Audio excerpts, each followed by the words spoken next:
Most visitors who pass this coast see only ruins. But behind these broken stones lies a story connected to one of the biggest what-ifs of World War II.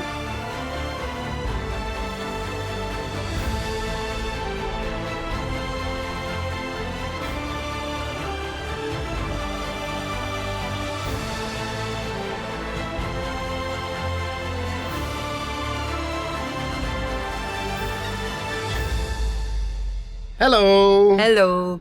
Today we are on Montaña de Arinaga. We are visiting the bunkers of Arinaga. These bunkers were built in 1941. Back in World War II. Let's see what we can find.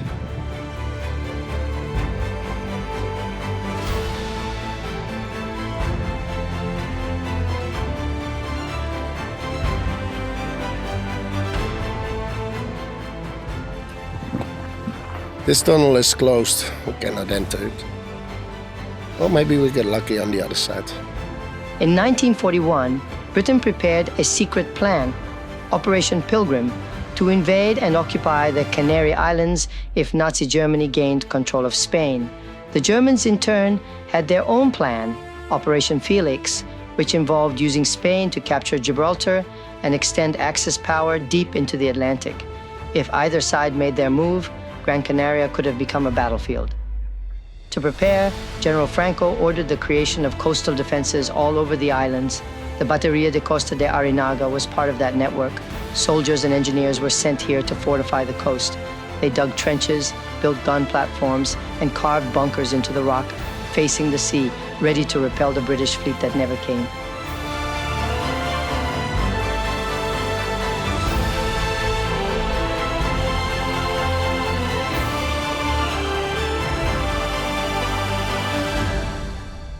The main building, still partially standing today with its roof slowly giving way, was probably the command post or observation and coordination center of the Arinaga fortification. It was the most solidly built structure on the site, strategically placed at a slightly higher elevation, giving a clear view of both the coastline and the inland terrain. From this building, officers could observe approaching ships or aircraft, communicate with nearby posts, especially Gando Air Base and other coastal batteries, and store essential materials such as ammunition, maps, and communication equipment.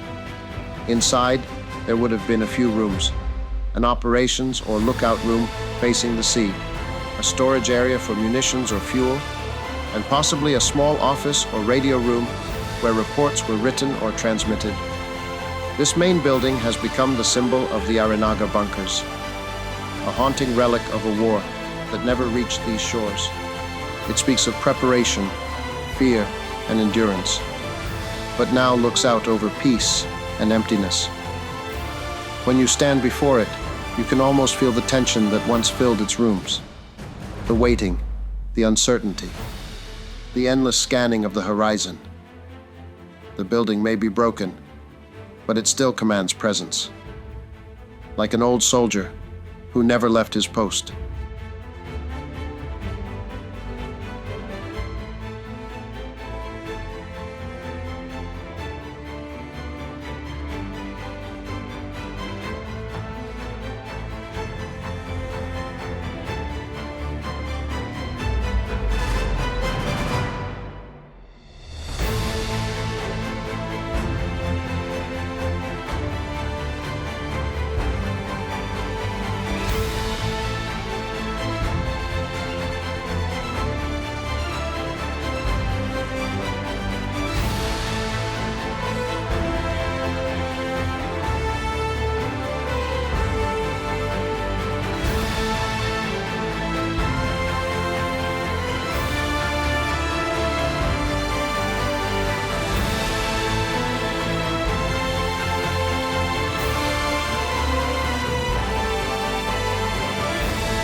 We stepped down into the first trench, our shoes crunching over loose gravel. Immediately, the sound of the wind changed, muffled by the stone walls on either side.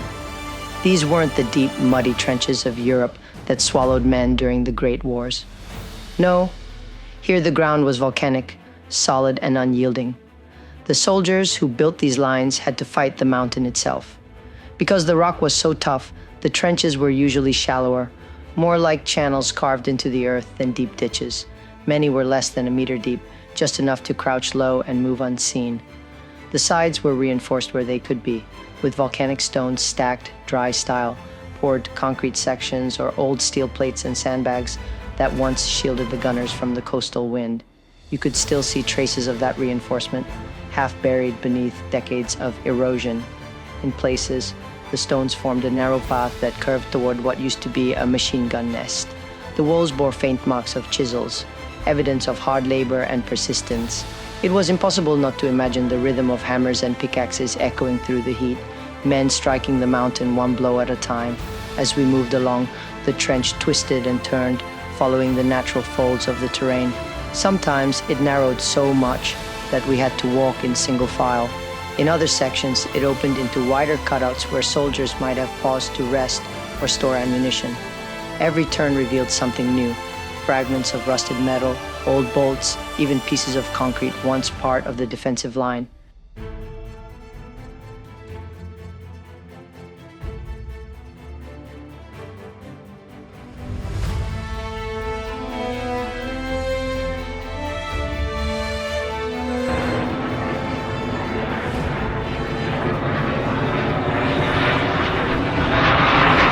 So while we are on a military camp, the military are training.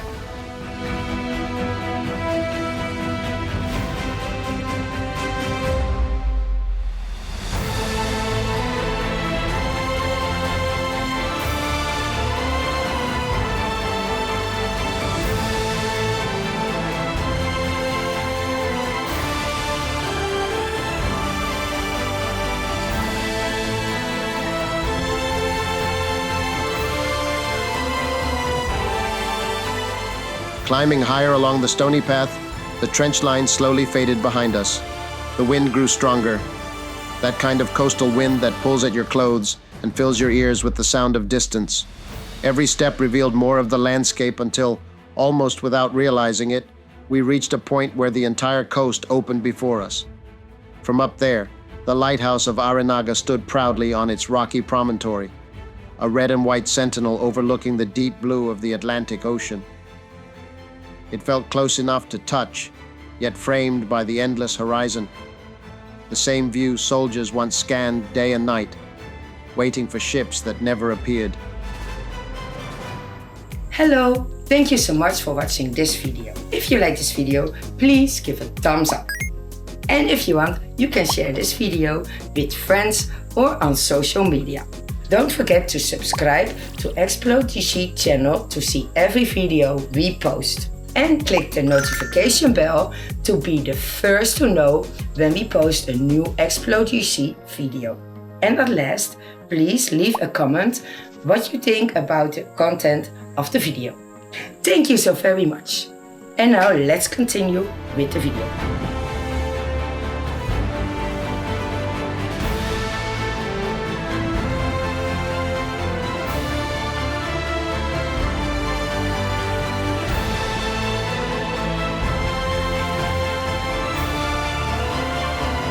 So we are walking on top of the tunnel.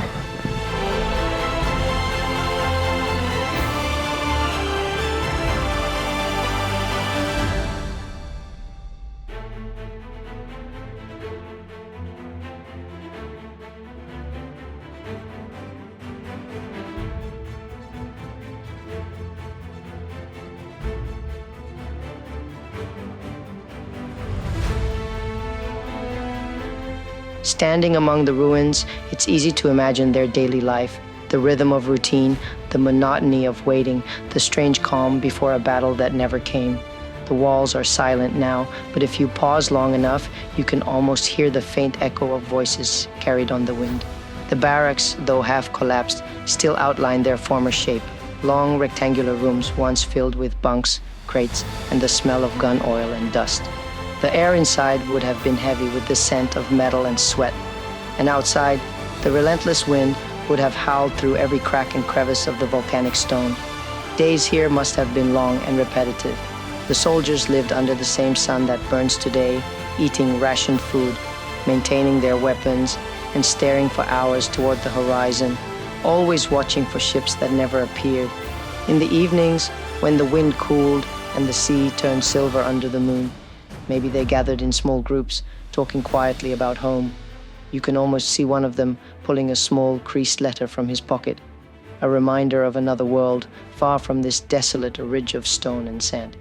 Around the ruins, you can still trace the defensive network that once connected everything together. 4 machine gun nests, built into low concrete domes with narrow firing slits pointing toward the sea. A few observation points, now eroded but still commanding a perfect view of the Atlantic. And somewhere beneath your feet, hidden from sight, lie the entrances to the underground shelters, sealed now but still there, hollow tunnels stretching into the heart of the mountain. According to old military records, some of these tunnels reached up to 500 meters inside, forming a vast subterranean labyrinth. They connected the gun emplacements, the storage rooms, and the command post.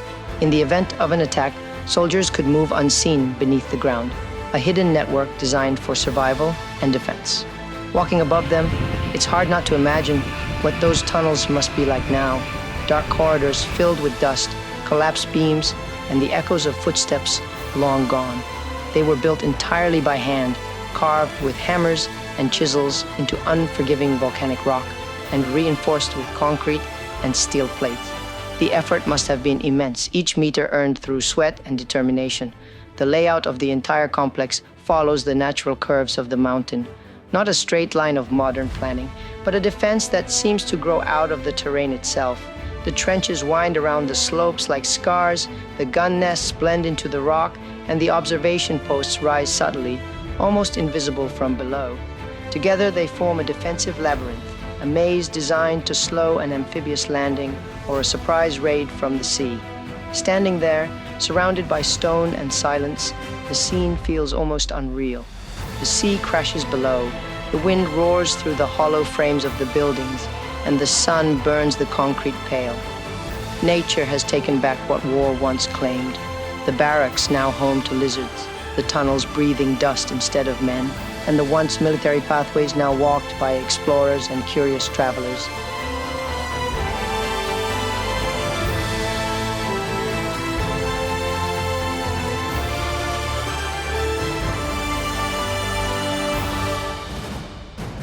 The tunnels bent and turned sharply, forcing movement slowly, deliberately, a design meant to confuse any intruder who might make it inside.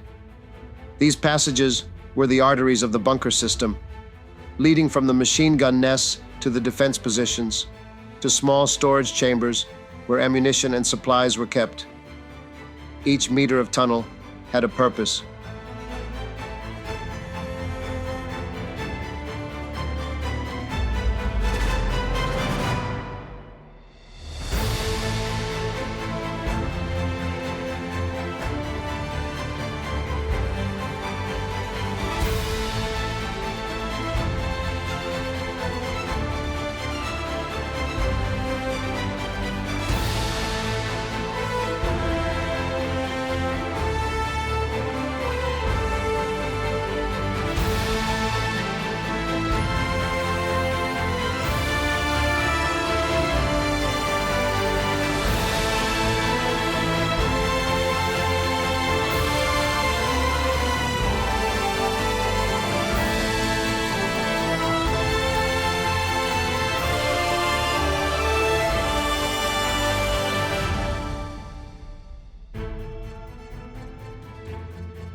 Yet even after more than 80 years, the spirit of this place remains.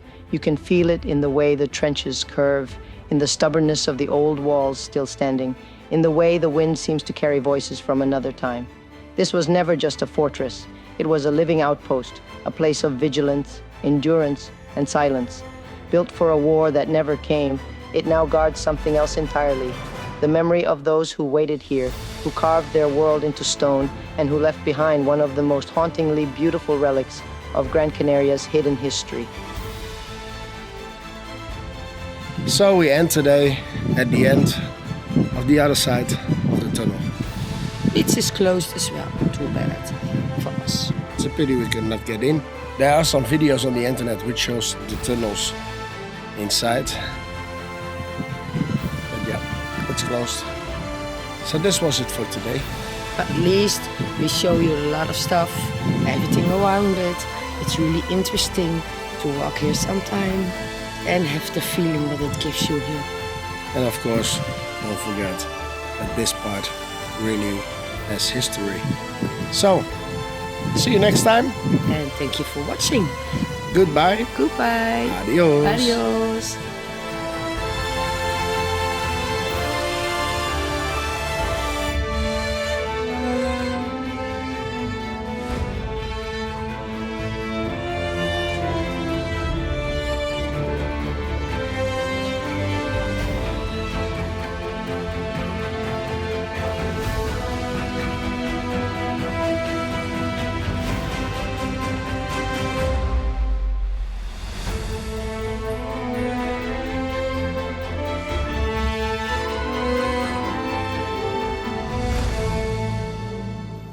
Thank you so much for watching this video all the way to the end.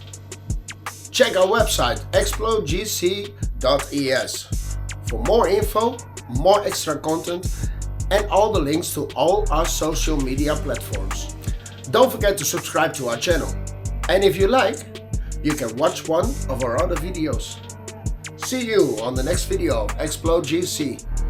Hasta la próxima. Adios.